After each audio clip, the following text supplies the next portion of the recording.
how to create a dramatic planet smashing design like this in Affinity Designer. Please check out my earlier video on how to create this line design, this radial design. Select the design with the Move tool, then go to Edit and Cut. Go to the Tools panel and select the Ellipse tool. Hold down the Shift to create a circular design.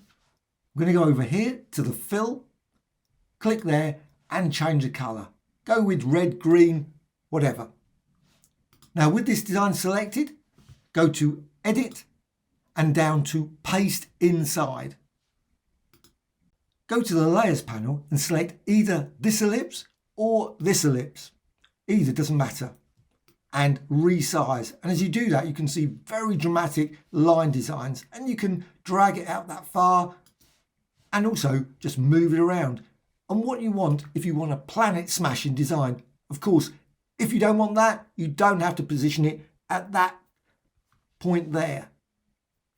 Once you've got that, what you can do is select this and right click and select duplicate. Creates a copy of this design. With this one selected, move it, reposition it.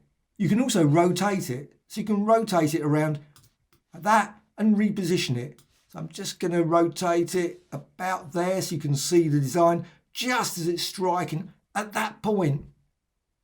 However, if you want it different colour, simply go over here to the Fill, click there and maybe make it blue or green instead.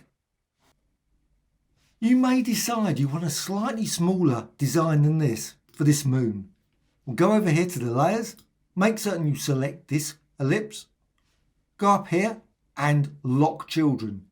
Click there. Then resize this. You can just resize this down, maybe make it very small like that, and then reposition it. Again, you've still got that impact point, but I'm just repositioning this, resizing this parent. Once you're happy with that, deselect that. And you've now got your dramatic design with a slightly smaller planet or moon. Hope you found this tutorial of interest. Thank you very much.